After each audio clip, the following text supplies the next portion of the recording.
Tere, minu nimi on Ivo Krustok.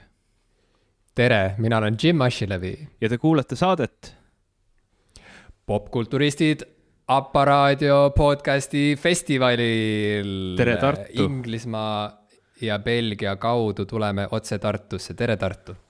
Tere Tartu ja muidugi tere ükskõik mis koht, kus sa parasjagu ka oled, kui sa meid kuulad hiljem näiteks podcastist järgi. Seda peab ka tegema, peab ikkagi nagu tunnistama seda fakti, eks ole, et kuskil on mingi podcast, kuskil on mingisugune elu mujal väljaspool Tartut, kas või näiteks siis Belgias ja kus sa elad? Brighton and Hove'is, eks ole?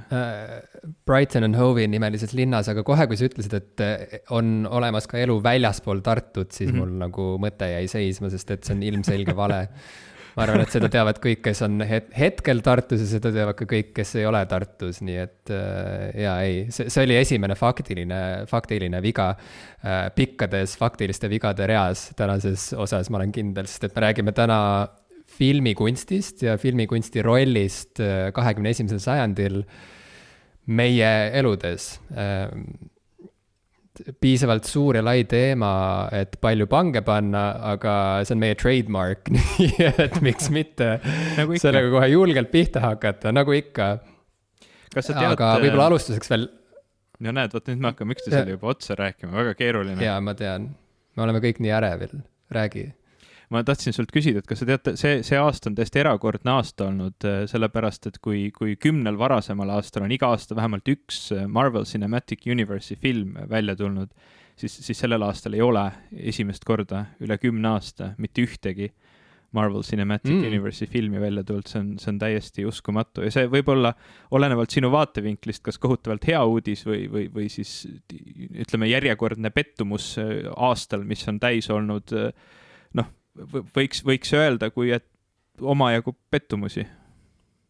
Ei, see kõlab Marveli fännidele, see kõlab nagu väga sobilik lisandus kõigele sellele, mis aastal 2020 veel toimunud on.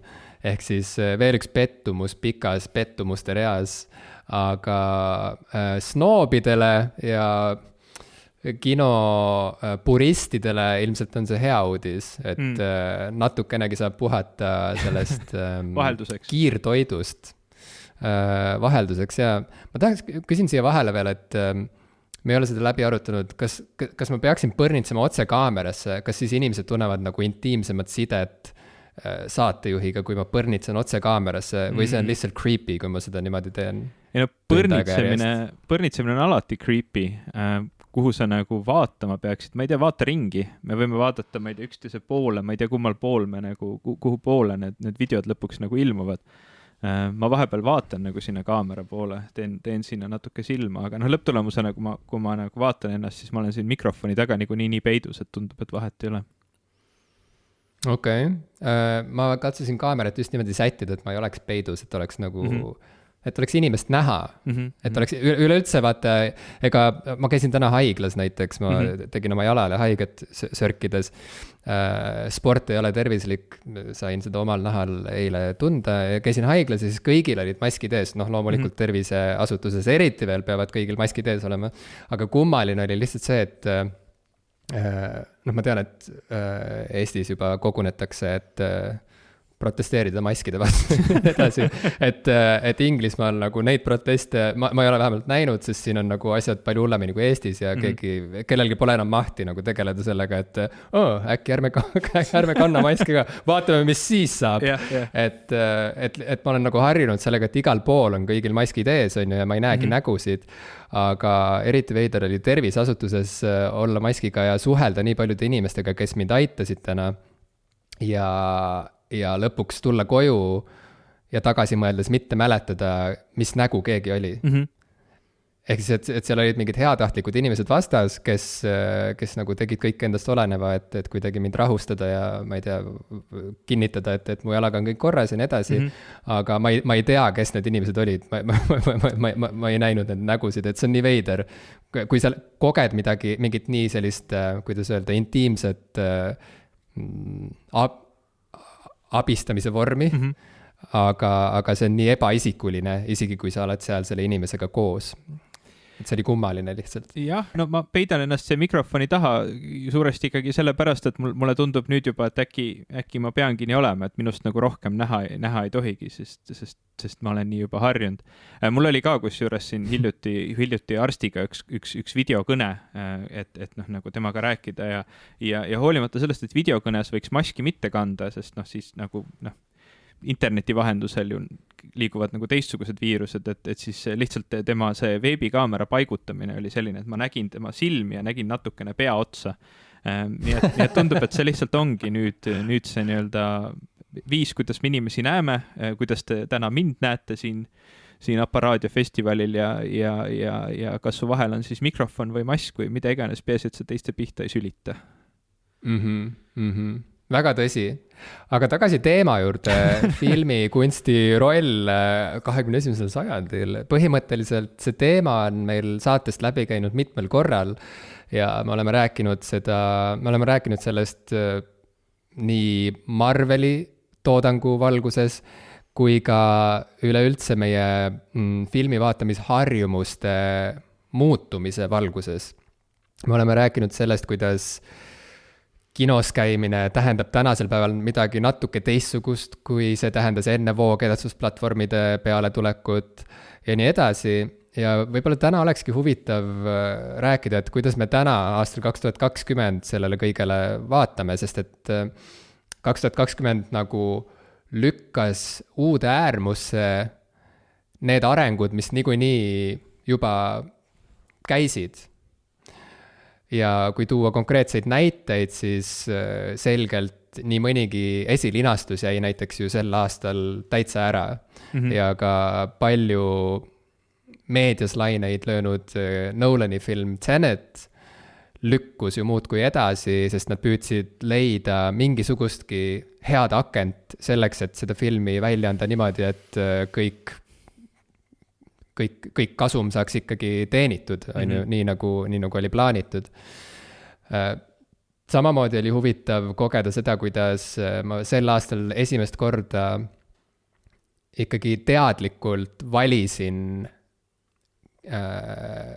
vaadata midagi televiisorist selle asemel, et minna kinno. Muidugi valisin on võib-olla vale sõna, sest et valida ei saanudki. Ma räägin konkreetselt näiteks sellest Trollide filmist, mida ma tütrega vaatasin, et tavapärasel aastal, pandeemia vabal aastal, ma oleksin läinud kinno oma tol hetkel 5-aastasega seda vaatama, aga siis oli see juba ühtäkki võimatu. Ja ma vaatasin seda telekast ja avastasin, et vahet ei olnud, et see oli nagu täpselt sama suur elamus, kui see oleks olnud kinos. Põhimõtteliselt ainus vahe oli see, et me ei saanud nagu majast välja minna ja osta kommi ja popcorni ja kogeda lihtsalt seda vaheldust, keskkonna vaheldust, et ma sain oma kodust välja ja sõitsin trammiga sihilikult kuskile majja, kus näidatakse seda filmi suurel ekraanil. Muus osas täiesti okei oli vaadata seda ka telekast ja nii arvasid veel miljonid, kui mitte 10 miljonid inimesed üle maailma, kes lendasid sellele filmile niimoodi peale, et see film automaatselt kohe välja tulles ja see tuli välja minu teada Amazon Prime'is, purustas rekordid. Ja see on huvitav kiusatus või diskussioon olnud filmitööstuses juba mõnda aega, et kas üldse peab filme kinno saatma, kui tegelikult inimesed hea meelega vaatavad asju oma kodus mõnelt voogedastusplatvormilt, et kas meil on vaja kinni hoida nendest vanadest harjumustest. Ja loomulikult mängib siin suurt rolli Academy Awards, kogu see tööstus, sest et seal kehtib ju reegel, et selleks, et üldse film saaks kandideerida mõnes kategoorias, peab see olema kinos jooksnud, ma ei mäleta täpselt kui mitu nädalat, aga igal juhul nagu mitu nädalat. Ja siis võib minna kuhu iganes edasi, et siis on see esimene tingimus täidetud, et film saaks üldse olla nagu mingis kategoorias kandidaat. Aga nüüd pandeemia ajal on uued jutud liikvel, sest et selgelt kinod on kinni et mida me siis teeme, me ei jäta ju sellepärast Oscarite jagamist ära ja paistab, et see koht, kust varem see surve tuli, et ei, me peame Raud Polt ikkagi kinno kõigepealt jõudma, see surve on nüüd ka leevenemas või leevenenud. Ja aitab kindlasti kaasa ka see, mis näiteks juhtus Trollidega, mis oli esimene sihuke suur edulugu pandeemia ajal, et paistis, et see film teenis tänu sellele, et oleks otse Amazon Prime'i tegelikult rohkem, kui see film oleks teeninud siis, kui see oleks läinud veel kinno ka, nagu esialgu kinno ja siis mujale. Jah, ma ei tea, kui paljud inimesed sel aastal nagu, või noh, kui sa, kindlasti on inimesi, kes see aasta käisid päris palju kinos, ma arvan, et isegi meil siin praegu kohal olijad ja muidu kuulajate seas on päris palju inimesi. Noh, Eestis oli suvel nagu rohkem võimalusi kinos käia, ma tean, et Tenetit käisid väga palju vaatamas, mina ei ole sellel aastal kinno jõudnud ja noh, ausalt öeldes, ega ma eelmistel aastatel ka nagu kohutavalt palju seal ei käinud, aga noh, ausalt öeldes peale Tenet, ega neid filme pole ka sel aastal väga palju just tulnud, mis üldse nagu kinno kutsuks.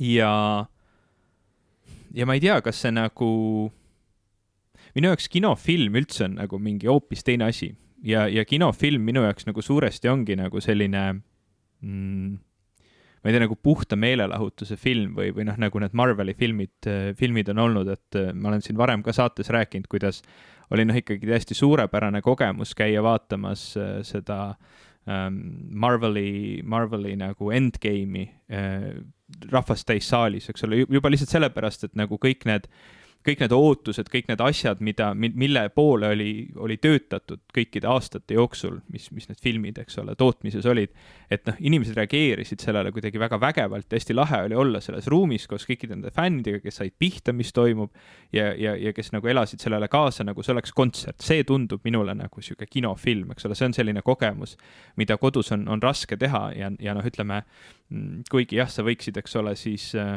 kutsuda ju omale koju külla 20 Marveli fänni ja vaadata seda filmi ja karjuda seal koos kõigiga, siis noh, praegustes tingimustes, vähemalt Belgias ja ma väga soovitaks teil seda mitte ka Eestis teha, no sa ei saa seda teha, eks ole, sa oledki kodus nende inimestega, kes on sulle kõige lähedasemad oma perega ja sa vaatad filme nagu rahulikumal viisil. Ja minu jaoks enamus filmid tegelikult, mis mind on huvitanud, ongi pigem kodus vaatamise filmid. Ja ma saan nagu kodus oluliselt suurema kogemuse ja see väiksem ekraan ja see nagu ruum või miski nagu ei häiri mind, ma isegi nagu eelistan seda, et ma saan pausile panna ja saan minna võtta klaasi vett või käia korra vetsus ilma, et ma peaksin, kunagi olid ju eraldi nagu veebisaidid ja äpid selleks, et sa saaksid valida, mis hetkel filmi ajal nagu vetsu minna, et kus on teada, et nüüd tuleb mingi 5-10 minutit suhteliselt igavaid seen, et seda hetke nagu väga ei ole vaja vaadata, et nüüd sa saad vetsu minna, noh, sel aastal pole lihtsalt seda nagu äppi vajagi enam, et see ei ole nagu teenus, mis enam nagu toimiks. Lisaks filmitööstusele on ka see, eks ole, elamas läbi oma raskusi. Aga mind on see pannud nagu hoopis teisi asju hindama selles mõttes, et ma ei teagi, kui väga ma tahan filme praegu üldse oma elus. Ma vahepeal nagu vaatan neid, aga minu aasta ikkagi kõige vägevam kogemus, niisuguse visuaalkunsti kõige vägevam kogemus on olnud hoopis sari, on olnud The Mandalorian ja noh, ma ei hakka minema selle sarja sisusse, ma ei taha hakata nagu spoilima seda kellegi jaoks ära, aga lihtsalt see viis, kuidas see sari on tehtud, olles nagu meeletult filmilik. Mitmed selle osad on olnud väga pikad ja ääretult nagu hästi üles ehitatud, nagu filmi stsenaariume tavaliselt ehitatakse ja ka kõik see visuaalne pool on väga filmilik, siis tegelikult ta on ikkagi sari ja ta on ka sari selles mõttes, et ma tahan seda vaadata kodus oma telekadega. Ta ei ole asi, mida ma isegi nagu hea meelega naudiksin kinos. Ma arvan, et see rikuks selle kogemuse ära ja ma ei tea, kui pikaajaline see mõju on, aga ma tahaks rohkem seda. Noh, näiteks suure Star Warsi fännina ma ei saaks öelda, et need 3 nii-öelda Disney ajal tehtud Skywalkeri triloogia filmi oleks nüüd olnud midagi suurepärast, et ma oleks neid nüüd nii kohutavalt nautinud. Neid oli väga äge näha esimest korda, aga mida rohkem ma nendel olen mõelnud hiljem, ma olen neid ka vaadanud või uurinud paar korda veel ja nad on nagu minust kaugeks jäänud. Samal ajal, kui Mandalorian on nagu täiesti suurepärane, geniaalne, võrratu asi Disney või selles Star Warsi universumis, need on kõik Disney universum. Võib-olla me räägime sellest ka täna veel, aga ta on nagu palju õigem ja ausalt öeldes ma nagu, kui ma saaksin edaspidi kõik aastad, eks ole, nautida sellist Star Warsi ja nautida seda oma kodus, ma arvan, et ma oleksin väga õnnelik, ma ei tunneks puudust sellest faktist, et ma ei saa enam minna kinno, ma ei tea, terve saalitäie inimestega, et vaadata järgmist nii-öelda suurt tippteost Star Warsi mingis, mis iganes saagas. Aga ma ei tea, võib-olla varsti ma jälle tahaks seda, võib-olla läheb paar aastat edasi ja ma mõtlen, et oi, kui tore oleks jälle minna kinno. Ma mäletan, kui The Force Awakens välja tuli esimest korda, mis oli siis nii-öelda selle Disney all see esimene uus Star Warsi film, mida J.J. Abrams tegi, millel olid meeletult kõrged ootused. Ma käisin seda vaatamas Kino Kosmoses kesköisel seansil ja seal jagati Star Warsi piparkooke ja inimesed olid tulnud riietatuna erinevate tegelastena. Ka see on, eks ole, äge kogemus, aga vaadates siis kõiki neid filme, mis sealt edasi tulid, ma ei tea, nad nagu kuidagi tekitasid minus olukorra, et ma nagu ei higatse seda, need ei olnud nii ägedad enam. Et see Mandalorian samas on minu jaoks selle Star Warsi kogemuse sidunud minu kodudiivaniga ja see on see koht, kus ma teda kõige rohkem naudin. Ma olen väga nõus, Mandalorian on väga nauditav ja omapärane sari ka selle koha pealt, et seda sarja vaadates mul on üle pika aja jälle selline tunne, nagu mul oli, ütleme, teismelisena või varateismelisena mingeid kummalisi sarju vaadates nagu X-Files või Roswell või mingid sellised sarjad või ei tea, Buffy the Vampire Slayer näiteks, et see tekitab mingi sarnase sellise lummuse, mida ma seostan elu esimeste suurte sarjakogemustega.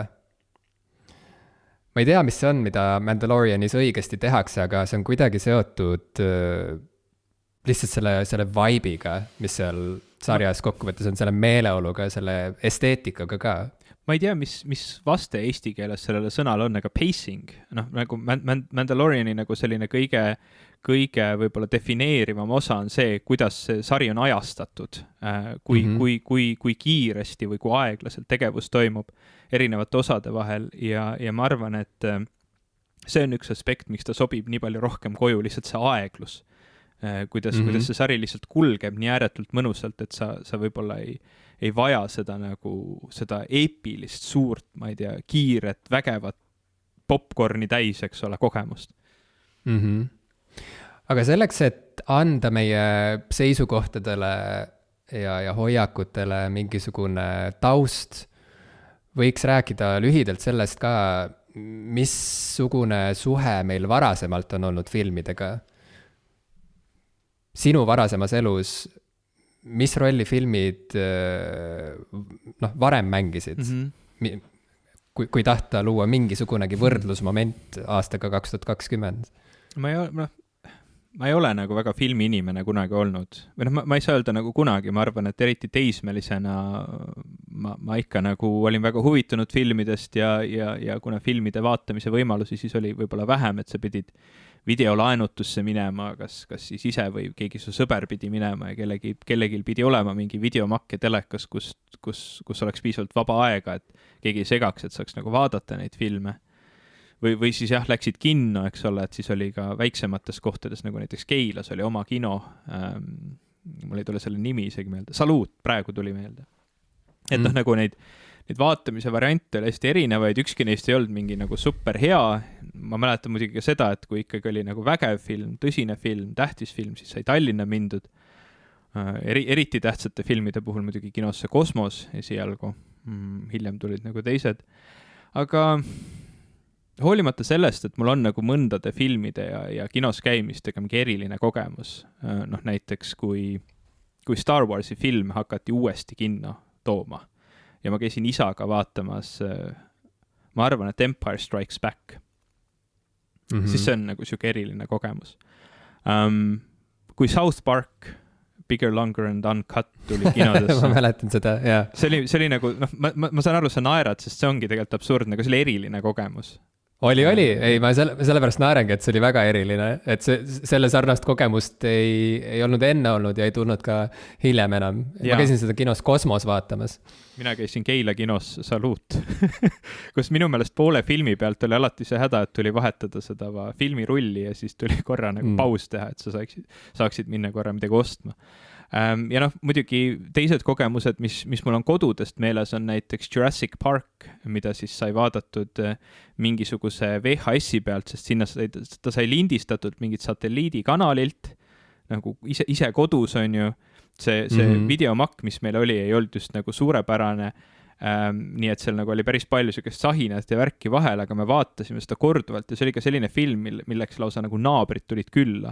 Et ma mäletan nagu stseeni, kus mina istusin teleka kõrval, mina olin seda filmi juba paar korda näinud ja naabrid olid külas ja minu töö siis oli seal nagu puldiga vahepeal vastu seda, meil oli sellel videokasseti mängijal oli võetud nagu see pealmine metallkatte ära, et sul oleks see emaplaat oleks näha ja siis minu töö vahepeal oli vastu seda emaplaati koksata puldiga, et see pilt taas nagu sirgeks läheks.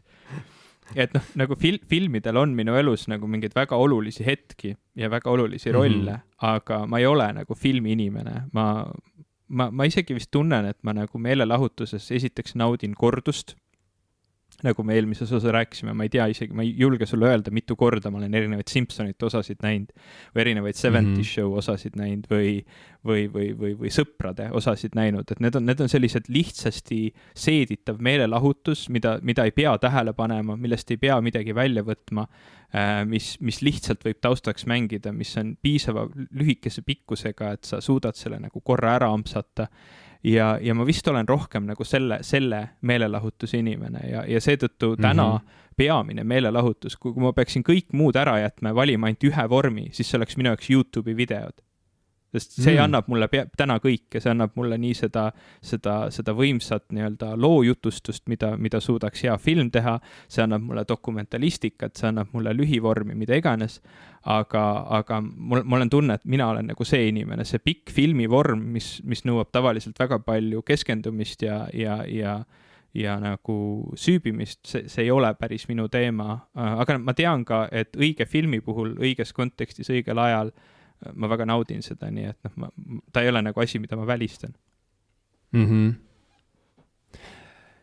Mina erinevalt sinust olen filmi inimene või olen olnud filmi inimene, ma ei oskagi täpselt öelda, kes ma siis praegu olen. Praegu ma olen videomängu inimene ilmselt töötades videomängustuudios igapäevaselt lavastajana. Aga ma lavastajaks õppisin või hakkasin õppima kõigepealt filmi- ja telekoolis. Et ma kõigepealt, kui ma läksin ülikooli, ma lõpetasin filmi- ja telekooli ja olin väga suur filmisõber, isegi töötasin Buffy's mõned aastad ja andsin oma panuse sellesse, et inimesed saaksid novembris vaadata häid filme. Ja sealt edasi mina liikusin teatrisse ja töötasin, siiamaani töötan teatrivaldkonnas ka nii näitleja, lavastaja kui näitekirjanikuna ja kogu see filmi tegemise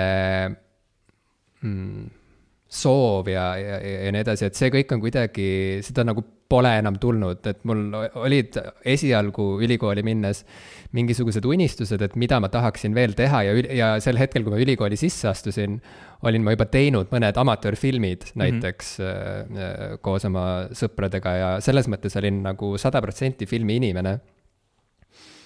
Aga nüüd, kui aeg on edasi läinud, siis mul ongi kuidagi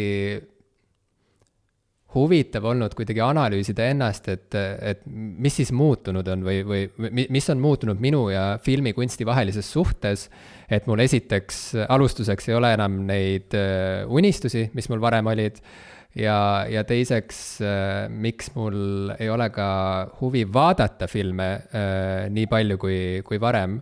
Ja ma olen seda huvi üritanud kuidagi nagu võimendada.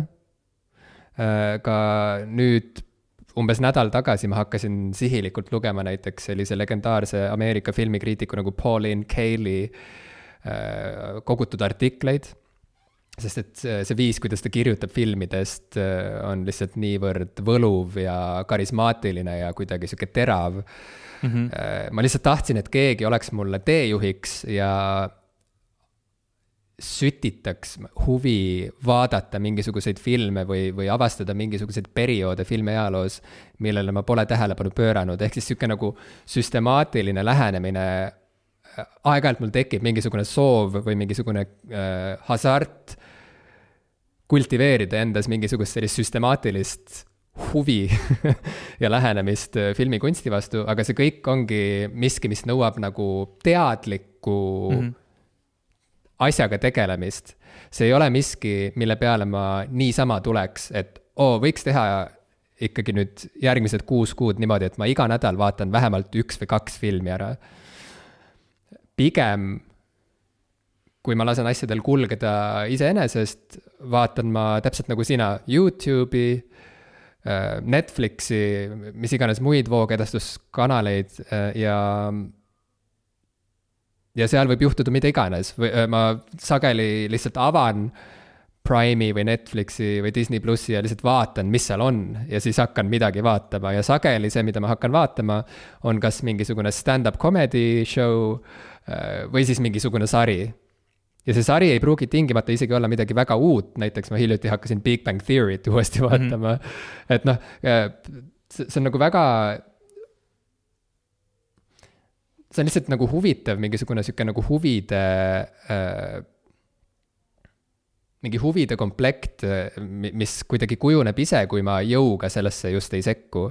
Ja ma jõuga sekkun just sellepärast, et mul on veel mingisugune mälestus, et filmid on ju tegelikult väga-väga vägevad, et see on vägev kunstivorm. See oli see kunstivorm, mis oli tegelikult, mis domineeris 20. sajandil. Et selle üle võib vaielda, aga minu meelest on üsna selge, et 20. sajandi kõige olulisem kunstivorm oli filmikunst. Et see ei olnud kogu aeg niimoodi, see võttis aega ja filmikunst ei olnud ju esialgu üldse prestiižne, aga ometi 6-70-ndatel toimus ikka selge pööre ja filmikunstist saigi selge kunstivorm. Enne seda inimesed vaidlesid päris palju selle üle, et kas filmikunst üldse on midagi, kas see on üldse väärikas kunstivorm, kas seda üldse sobib nimetada kunstivormiks. Ja see on miski, mis on inimestel suuresti meelest läinud, ma arvan. Samas mul on tänapäeval väga huvitav tõmmata paralleele sellega, mismoodi suhtutakse videomängutööstusesse praegusel ajal, et need vestlused on väga sarnased selles mõttes, et on mingisugune suur hulk selliseid kultuuri, kuidas öelda, ma ei tea, valvureid või selliseid nagu kuraatoreid, kes elavad ikka veel kellel on teatav kasvatus, teatav haridustee, kust on videomängu valdkond täiesti välja jäänud, mis tõttu neil on väga raske, neid on raske veenda selles, et videomängu kunstivorm ongi just see, et sellest on saanud kunstivorm, mis on võrdväärne sama keeruline ja huvitav, kui oli 19. sajandil küpseks saanud romaanikunst, 20. sajandil küpseks saanud filmikunst ja nüüd siis 21. sajandil tundub, et videomängud on see uus kunstivorm, mis viib kogu kultuuri edasi, et mulle tundub, et pall on nüüd videomängutööstuse käes ja niimoodi ongi läinud, et ma filme justkui enam ei vaata, kui siis ainult siis, kui ma seda sihilikult endale meelde tuletan ja muidu muus osas ma lihtsalt vaatan seda, mis ette juhtub või siis süvenen väga tõsiselt videomängudesse ja just videomängude teemal on viimasel ajal inimestega kõige huvitavamad ja kõige sügavamad arutelud. Enne seda olid sarjad ja nüüd videomängud ja filmid on taandunud kuskile, nad lihtsalt on kuskil, nad on, et see arhiiv on endiselt olemas ja see on kättesaadav kõigile, aga see nagu ei ela enam. Nii nagu see elas veel 90-ndatel näiteks kas või 90ndate lõpus ma sain väga murrangulised elamused just filmidest, ma võin öelda, et näiteks 99. aasta Fight Club, mille Fincher lavastas, muutis mu elu, see muutis mu elukäiku. Aga ma ei ole kindel, kas pärast seda nullindatel veel midagi sama olulist toimus. Võib-olla 2003. aastal välja tulnud Coppola Lost in Translation oli veel miski, mis puudutas mind täiesti uuel moel ja ma ei tea, pani mind ära tundma midagi, mida ma ei olnud varem nagu üles leidnud. Aga sealt edasi, ma ei tea, lihtsalt sarjad võtsid üle, kõik inimesed hakkasid rääkima sarjadest. Kui sai satutud kuskile seltskonda mõnel sünnipäeval või muul koosviibimisel, ei olnud enam võimalik rääkida kellegagi sellest, mida keegi oli lugenud viimasel ajal või mida keegi oli kinos käinud vaatamas. See kõik oli nii killustunud, et puudus igasugune ühine pinnas, millelt üldse kuidagi rääkima hakata. Ainus teema, mis tekitas ühist pinnast, olid sarjad. Ja sarjad õitsevad siiani, mulle tundub, et me rääkisime Mandalorianist, see on ehe näide sellest, kuidas üks sari, mis tegelikult on ju kasvanud välja filmide seeriast, teeb nüüd paremini seda, mida need filmid varem tegid, kui need uued filmid. Nii et mis on siis nendes meediumites sellist, mida film nagu enam ei tee? Kas me oskame seda kuidagi kokku võtta? Mis koha pealt on filmid sarjadest ja videomängudest maha jäänud?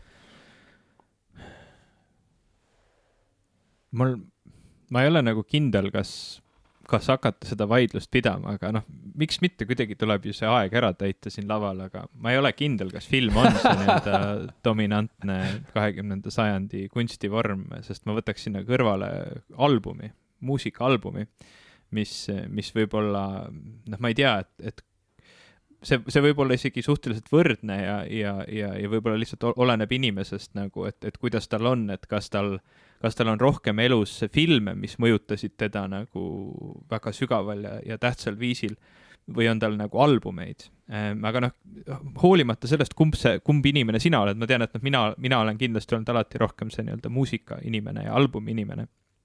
Ma ütlen siia vahele, et mina ka ja ma tegelikult muusikale mõeldes ma tahaks muusika hoida täitsa eraldi kõigest muust, sest mulle tundub, et muusika võidab alati. Okay. Muusika on olnud aegade algusest peale, muusika on oluliselt vanem kunstivorm kui kõik muud kunstivormid kokku ja kuidagi mulle tundub, et see on täiesti nagu klass omaette, mis lihtsalt nagu kõnnib oma teed. No võt, ma ei hakkagi nüüd vaidlema, seda vaidlust siin pidama, miks ma üldse selle albumi välja tõin, on see, et sarnaselt sellele nagu film kui selline on nagu vaikselt hajumas või kaotamas tähtsust või juba kaotanud tähtsuse, siis samamoodi on ju album, eks ole, et samamoodi nagu videos ei ole see nii-öelda täispikk feature length film, eks ole, movie, cinema, need asjad ei ole enam nagu teema, siis samamoodi muusika puhul ju album kui selline, nagu see on veel olemas, tähtsad produtsendid, ma ei tea, tiibid, bändid, kes iganes nagu veel hindavad seda vormi, nagu töötavad selle nimel, et mitte teha hea lugu, vaid teha lood, mis toimivad koos hea albumina. Aga nii-öelda laiem publik tarbib lugusid, tarbib singleid ja tarbib tegelikult playliste, mis on ju hea, ma ei tea, hea DJ, eks ole, võib panna kokku väga hea playlisti, mis toimib ühtse tervikuna, aga enamasti see ei ole oluline või siis on see kokku pandud mingi tehisalgoritmi poolt, eks ole, mis neid lugusid valib. Et nagu kuigi ma nagu filmide puhul seda ise ei tunne, ma ei tunne mingit nagu erilist valu või mure või natuke, mida iganes, ma ei tunne nagu mingit negatiivset emotsiooni sellega, et filmid on kaotanud oma tähtsuse ja nagu me oleme ka siin saates rääkinud ja erinevad inimesed, ka meie külalised, kes on meile käinud, näiteks Raadio 2 saatest, mis ta oli, kinovärgiga Mandariin, eks ole, erinevad saatejuhid on meil käinud ja vahel ka nagu tundnud natukene muret selle üle, et mis saab filmikunstist, kui kõik on Marvel ja Disney ja muud.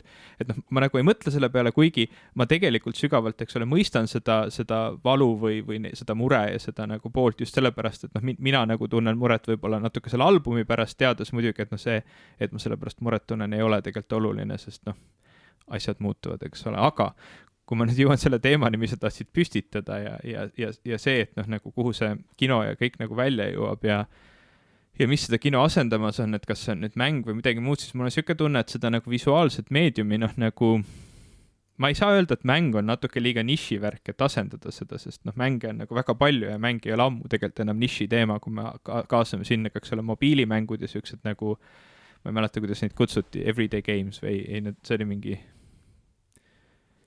casual games, eks ole, või casual gaming, igapäevane mängimine, et noh, siis ju tegelikult on mängud nagu kõike hõlmavad ja laiad ja väga levinud, aga mul on pigem tunne... Oota, vabandust, ma küsin siia vahele, et kas casual gaming on siis põhimõtteliselt, ma ei tea, umbes Candy Crush, mida inimene telefonis mängib, kui ta bussi ootab? Okay. Mis need veel on? Ma ei teagi. Altos Odyssey on minu põhiline casual game. Aga ma pigem arvan, et nagu selle kino aja, vähemalt minu elus, minu isiklikul kogemusel, selle kino aja on ära võtnud YouTube ja just see nii-öelda lühike vorm ja amatöörvorm ja amatöörvorm, mis võib tõusta ükskõik kui hea professionaalse vormiga võrdsele tasemele oma sisu poolest, et noh nagu kui ma mõtlen filmide peale, siis dokumentalistika on filmikunstis või filmimaailmas minu vaieldamatu lemmik. Aga täna ma ütleks dokumentalistikat ma otsin YouTube'ist. See on ohtlik, sest YouTube'is on ka väga palju dokumentalistikat, mida sa ei peaks vaatama või kui sa vaatad, siis ära mine Vabaduse väljakule protesteerima selle pärast, mida YouTube'is sulle õpetatakse, eks ole. Aga noh, ütleme, kui sa valid hoolega, kui sa oled tark inimene, kui sa oled allikakriitiline inimene, sa oled käinud raamatukogus, lugenud võib-olla sellest, mida on räägitud teadusfilosoofiast, oled teadlik loogikavigadest ja mõistad, kuidas nagu kriitiliselt analüüsida sisu, siis YouTube'is on täiesti suurepäraseid, eks ole, dokumentaalfilme, samuti on seal suurepäraseid nii-öelda see, noh, ütleme, see on nüüd küll nagu rohkem siukse sarja asendamine, aga siuke nagu, ma ei tea, noh, põhimõtteliselt podcast, aga videovormis või siuksed nagu videoesseed või noh, nagu asjad, mis kannavad nagu siukse lühikese hetkega mingisuguse mõtte. See mõte ei pea olema dokumentalistika, see võib olla lihtsalt mingisuguse, ma ei tea, emotsionaalse või filosoofilise nagu sellise mõtte edasikandmine, aga nad teevad seda suurepäraselt. Seal on väga palju animatsiooni, seal on väga palju inimesi, kes ise noh, nagu sina, eks ole, sõpradega tegid oma esimesi filme, teevad seda, aga teevad seda sellisel tasemel, mis siis, kui sina seda oma sõpradega tegid, lihtsalt tehniliselt ei olnud võimalik, tänapäeval on, eks ole. Ja noh, minu jaoks see ongi see, mis ongi täna tähtis.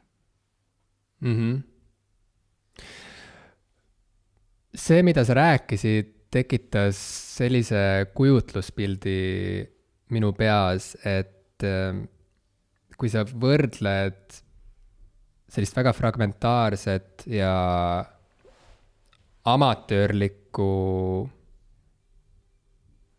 loomingut, mis vahel võib tõusta täiesti uutesse kõrgustesse ja üldsegi mitte enam paista nagu amatöörlik looming. Ja kui sa võrdled seda filmikunstiga, siis filmikunst ühtäkki nüüd tundub nagu mingisugune õukonna kunstivorm. Ja see päris tõsiselt ja sellisena nagu miski, mis jah, kuulubki ühte teise ajastusse, kus majandus oli teistsugune, meie meediamaastik oli teistsugune, infokanaleid oli vähem ja raha liikus teisiti. Film on üks kallimaid kunstivorme üldse.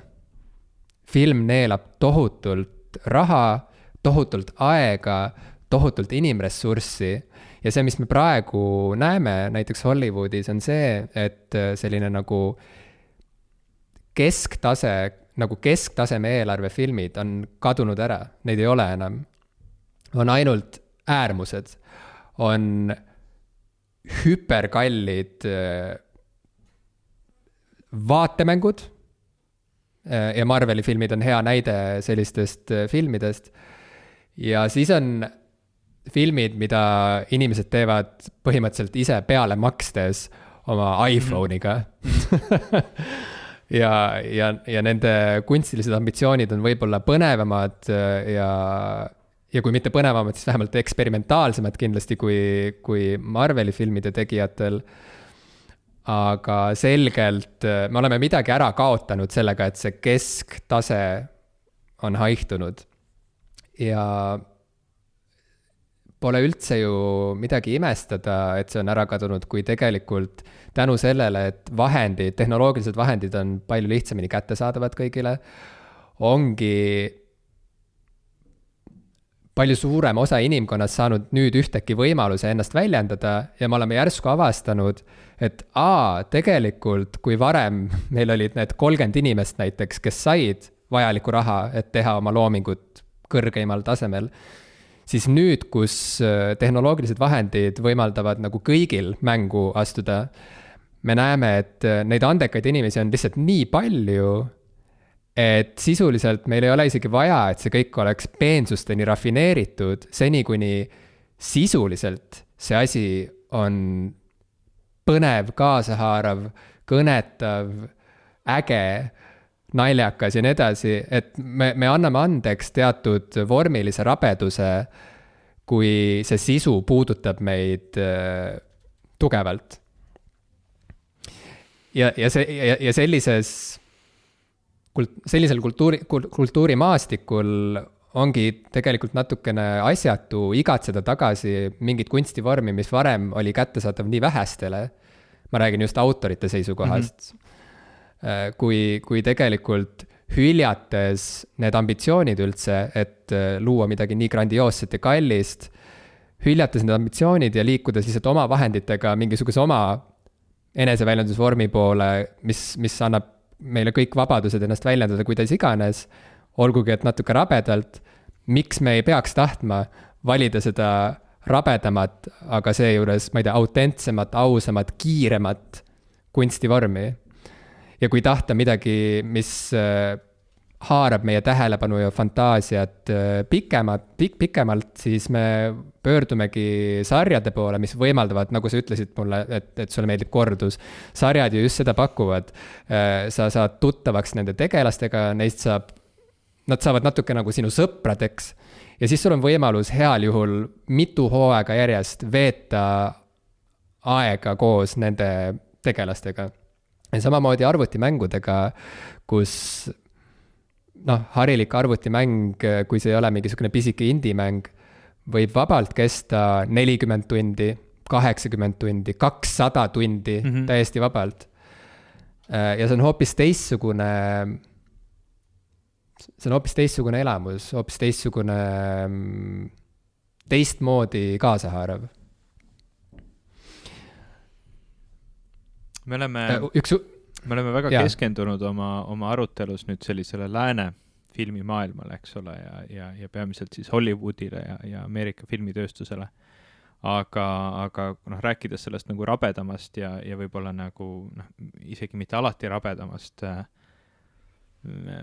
filmimaailmast, siis mind tegelikult väga huvitab, et Hollywood, me teame, eks ole, on suhteliselt nagu paigale seisma jäänud. Ilmselt kulisside taga mingid filmimisi toimub, mingid produktsiooni toimub, mingid kirjutamisi toimub, plaanimisi ilusamateks, paremateks, pandeemiavabamateks aegadeks, aga tuues siia teema, millest ma nagu mitte midagi rääkida ei oska kahjuks. Maailmas on ju veel oluliselt suured filmitööstused, mida jälgivad miljonid ja miljonid inimesed, 100 miljonid on Indias, Bollywoodi näol, eks ole, Aafrika riikide seas, eks ole, Nollywood Nigeerias ja ei olnud Nigeerias, ma ajasin midagi sassi. Ikka Nigeerias, jah. Ja Lõuna-Aafrikas on ka, eks ole, selline suurem filmitööstus, muidugi veel Aasia riigid juurde, eks ole, Hiina, Jaapan, Lõuna-Korea, kuigi Lõuna-Korea puhul ma tean, oma sõprusringkonnas, et sarjad on just nagu võib-olla see, et need Korea sarjad on nagu mingisugune hästi popp asi praegu.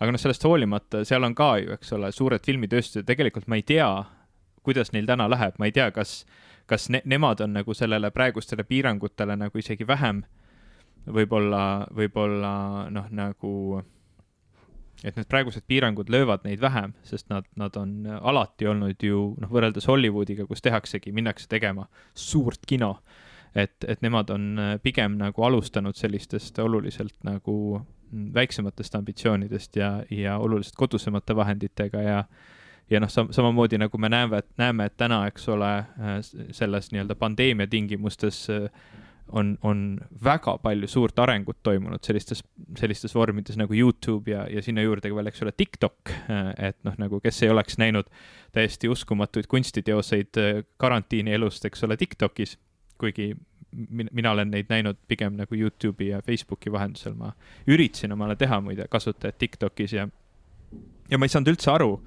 kuidas seal nagu kedagi jälgida või keda seal jälgida, siis kui ma olin nagu hästi palju märksõnu sinna sisse kirjutanud, et mida ma tahaks, ma ei tea, mingi tehnoloogia ja ma lihtsalt nagu mingid random märksõnu, mitte ühtegi vastet ei tulnud. Siis lõpuks ma leidsin nagu ühe TikToki mingi tüübi, see oli vist mingi science nagu märksõnaga, kes oli mingi keemiaõpetaja, kes tegi keemiakatseid TikTokis ja siis ma vaatasin, et olid päris lahedad, aga siis ma lasin selle rakenduse maha, sest ma ei tea, kas mind jälgitakse selle kaudu või mis infot mu telefonist selle kaudu saadakse. Mida on üldse jälgida? Mida sa kardad, et nad näevad? Ma olen mõelnud selle peale, et... Ma ei saanud aru, mis toimub seal maailmas. Ühesõnaga, ma läksin täiesti teemast mööda. Mul ei ole täna enam TikToki kasutajad kahjuks ja ma tegelikult ei tea, mis TikTokis toimub. Aga kahjuks ei tea ma ka seda, mis toimub India kinos ja mis toimub Afrika riikide kinos või Brasiilia kinos või Aasia kinos, aga mul on kuidagi tunne, et nendel on nagu kuidagi parem seis selles või ma ei tea, see on mingi lihtsalt sisetunne. Kindlasti publiku seast juba inimesed karjuvad meie suunas, et ei tea midagi või miks ma sind siia vean, eks ole, sina Ivo, ei tea midagi sellest maailmast, aga aga see, mida ma olen kuulnud nagu Nigeeria kino kohta, pigem ütleks mulle, et nad on nagu leidlikumad selles olukorras, kus me praegu oleme. Paar asja siia kommentaariks, mina ka ei tea, mis toimub Nigeeria kinotööstuses ega Lõuna-Aafrika Vabariigi ega Bollywoodi, ma ei ole neid samu probleeme nendes kantides nagu uurinud. See jääb minu tavapärasest info väljast lihtsalt välja.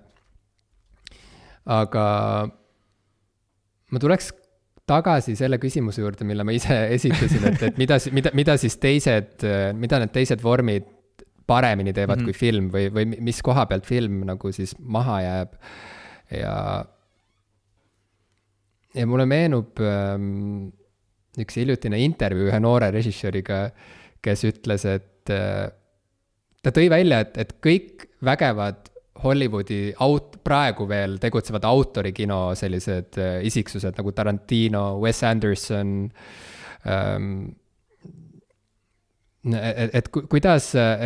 et miks see nii on, et need inimesed ka tegelikult otseselt enam ei taha kõnetada tänapäeva.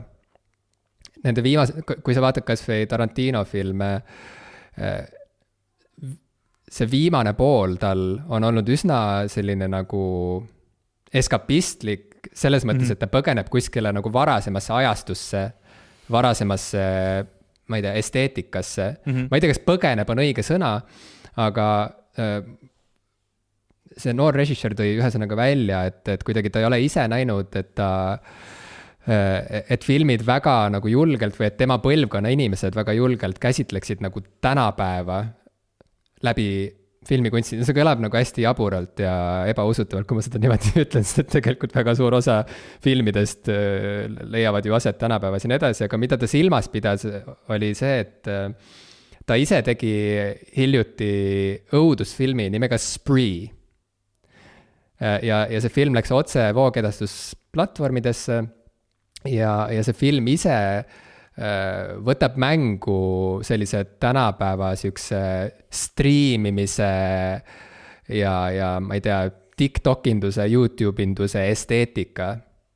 Et see film võtab selle mängu ja kogu see film ise ongi justkui ühe mõrvari sihuke videostream põhimõtteliselt, et sa justkui seda filmi vaadates vaatad nagu kellegi, ma ei tea, Facebooki laivi.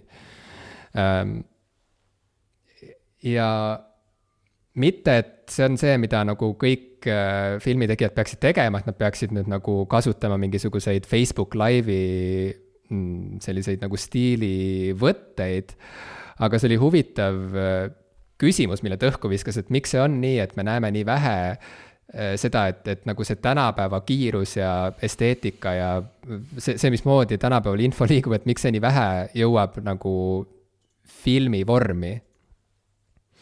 No, aga minu vastus on selles osas suhteliselt nagu, või vähemalt minu jaoks on see vastus lihtne, sellepärast et film on lihtsalt aeglane, film on akadeemiline, film on nagu vana ja kobakas. Kui meil käisid külas Jaak Ollino ja Martti Helde, siis ma mäletan, ma küsisin ka seda neilt, et kas on nagu tunda, et need näiteks YouTube'i maailmast ja mujalt sellised, ma ei tea, esteetika, ütleme see vlogide esteetika, eks ole, mida kõik ju tarbivad meeletus kogus täna, et see on nagu tulemus üle filmi, see kõlab ju nii loogiline asi, mis peaks juhtuma. Ja ma ei mäleta, ma ei hakka neile nagu sõnu suhu panema täpselt, mis nad vastasid, aga mulle pigem ei tunne, et nad nagu ei tunnetanud seda, et see tuleb ja sul on ka õigus, tegelikult ega filmi režissöörid, täna suured tegijad, eks ole, nad ei kasuta seda esteetikat, nad kasutavad oluliselt akadeemilisemaid või suursugusemaid või kaugemaid või kunstilisemaid esteetikavorme kui lihtsalt mingi YouTube'i video, mis on ju esteetika, mis tuleneb piirangutest, eks ole, sellest, et kuidas ja mida sa oled, eks ole, võimeline üldse kodus tegema. Aga minu jaoks sellist ütlebki, et ta on nagu filmikunst on nagu aeglane, ta võib olla, eks ole, uus ja huvitav ja äge ja teha kõike nagu teistmoodi asju pea peale pöörata, aga enamasti ta ei ole ja lisaks sellele sa pead ootama kaua aega, et mingi film üldse välja tuleks. YouTube'i videosid pannakse korra nädalas üles või tihedamaltki. Või isegi tihedamalt, eks ole, et ta lihtsalt ta on aeglane. See on nagu üks suur miinus tema juures, tänapäevase maailma juures võib-olla. Ja meil on vaja ka aeglasi asju, ma üldse nagu ei kritiseeri seda, aga võib-olla ta ei lähe nagu selle lihtsalt vajadusega alati kokku. Me peame vist hakkama vaikselt nagu otsi kokku tõmbama, mulle siuke tunne. Teised tahavad ka lavale. Vaikselt, kuigi me ei pea tingimata lubama kedagi teist siia lavale. Miks mitte teha 3 tundi seda streami. Nad tõmbavad meid siit ekraanilt maha ja tõsi. That's all she wrote. Lihtsalt see arutelu, see arutelu natukene meenutab mulle ka neid arutelusid, mis mul olid nullindatel, kui ma kirjutama hakkasin, kui ma teadlikult kirjutama hakkasin näidendeid ja lühijutte ja hiljem romaane, neid arutelusid, mis mul vahel olid inimestega, et kas peaks kasutama romaanis ikkagi ka slängi, sest see ju aegub nii kiiresti, kas peaks romaanis, kuna kui ma olin teismeline, siis inimesed said endale koju internetiühenduse ja kõik hakkasid suhtlema MSN Messengeris, ehk siis nagu kogu siuke nagu chattimine ja sõnumite saatmine nagu sai just siis meeletu hoo sisse, ja see kestab tänaseni. Et siis oli ka arutelusid, et kas peaks nagu kas dialooge peaks näitama romaanidest chatina näiteks, et käia ajaga kaasas, ja siis oli kuidagi kõigi nende küsimuste kohal hõljus nagu siuke mõru, siuke skeptiline mingisugune siuke nagu udu, et kuidagi, et me ju ei hakkaks midagi sellist tegema, sest et romaanikunst, see on ju, et me ikkagi kirjutame igavikule, me ei kirjuta nagu sel aastal elavale inimesele, vaid me kirjutame nagu järgmistel sajanditel elavatele inimestele, ja sellepärast on kuidagi mage ja labane võtta mängu kõik need kilinad ja kulinad, mis meid praegu ümbritsevad, sest see kõik on ju mööduv. Meie peame rääkima ainult nagu igavikulistel teemadel ja kasutama selleks ka mingit teatud tüüpi igavikulist, ma ei tea, siis keelt, stilistikat. Ja mõeldes selle spree peale ja selle peale, mida sina ütlesid, et film kui selline on siuke aeglane ja akadeemiline kunstivorm, et see on väga nagu sihuke laia puuga löödud, aga seal on mingi oma tõetera sees, selles mõttes, et film on aeganõudev ja kallis asi, mida luua. Ja film on kasvanud välja mingitest teatavatest traditsioonidest ja see, mis siin kõrval toimub, kõik see TikTok indus, YouTube indus ja nii edasi, see kõik on natuke nagu, ongi nagu natuke liiga nagu rafineerimatu ja nagu kole ja kiire, et seda saaks nagu väärikas inimene tõsiselt võtta. Aga samas, kas see ei meenuta tohutult jällegi seda, mis juhtus näiteks hip-hopiga 80-ndatel, 90-ndatel. Samamoodi mingisugune muusikavorm, mis tuli täiesti kuskilt äärealalt, mis sündis piirangute kiuste ja piirangute tõttu ja tänu piirangutele, on ju. Muusika, mis koosnes järsku teiste salvestiste tükkidest, mis olid nagu kokku varastatud, kokku pandud ja siis sinna peale sa ei laula kauni häälega, vaid hoopis räägid, mis asi see on ja kannad mingeid kottriideid, on ju, et mingid väga ebaviisakad riided ja nii edasi, nii et see ei ole ju mingisugune muusika. Ja vaadake, mis nüüd on saanud, hip-hop on viimased 15, kui mitte 20 aastat olnud domineeriv muusikažanr kogu maailmas, et see ongi tõsi, et see, mis varem oli rock, see koht, mis kuulus rockile eelmisel sajandil, on nüüd 21. sajandi esimesel 20 kuulunud hip-hopile. Ja see tuli täiesti äärealalt, see tuli kuskilt, kus inimesed tegid kiiruga ja odavalt midagi, mis tundus esialgu liiga kole ja odav, et seda üldse tõsiselt võtta. Nii et mulle tundub, et siin on mingisugune, et siin on mingid paralleelid, et filmikunst mingil hetkel peab kuidagimoodi võtma arvesse seda, mida inimesed üldse tänapäeval vaatavad, mis tempoga, mis esteetikaga nad on harjunud ja ma arvan, et jah, et me näeme sel sajandil veel olulisi muutusi filmikunstis kui sellises. Mitte ainult selles, kuidas me filme tarbime, vaid filmikunstis kui sellises. Ja samamoodi nagu ma tahan, et AC/DC annaks välja ainult AC/DC plaate ja hakkaks midagi muud tegema, vahepeal seda hip-hopiga segama, siis ma tahan, et Wes Anderson annaks ikka välja ainult Wes Andersonilikke filme ja ei hakkaks seda segama mingisuguse uue tänapäeva esteetikaga, nii et eks lõpuks on ju sellistele väga stiliseeritud valikutel alati ka ju ruumi ja on ka akadeemilisele kinole palju ruumi. Mul tekkis vahepeal selline mõte, et järgmine zombifilm tõenäoliselt on sellest, kuidas selle nimi on Maskikandjad eestikeelses tõlkes ja see räägib sellest, kuidas inimesed kandsid maske, siis hapnikuvaegus hävitas nende ajurakud ära ja nad muutusid zombideks ja nüüd toimub olelusvõitlus nende nii-öelda maskikandjate ja normaalsete inimeste vahel, kes ei kandnud maski. Seal on täpselt samasugune põhi taga nagu kõikidel teistel zombifilmidel. Ehk siis mitte öelda, et see on täielik jura. Me peame kokku tõmbama otsad. Tõmbame kokku. Minu lõppsõna on see, et kõik, mis me oleme arutanud ja ka need lõppjäreldused, milleni me jõudsime, see kõik ei välista ja ei pisenda senise filmi ajaloo suurust ja vägevust. See ei pisenda seda, et Pöff on oluline ja et ma armastan Pöffi.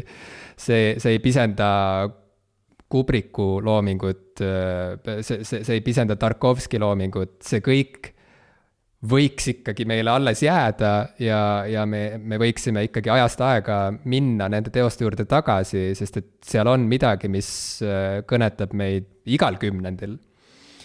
Aga kuna kõik, mis eksisteerib ajas, peab ka muutuma ajas, ei ole film siinkohal mingisugune erand, nii et mulle tundub, et senisel kujul selgelt filmikunst enam jätkata ei saa, sest et esiteks ressursid ei liigu enam nii nagu varem, aga teiseks ei oleks ka enam huvitav. Mis on film 21. sajandil? See on üks hea küsimus, nii et järg on teie käes, jutujärg. Arutage omavahel edasi ja saatke meile popkulturistid@gmail.com esseesid teemal, just välja hõigatud teemal, et me ka saaksime teada. Ja aitäh teile, et te tulite, aitäh, et te kuulate meid kus iganes ja aitäh niisama ka. Head festivali jätku!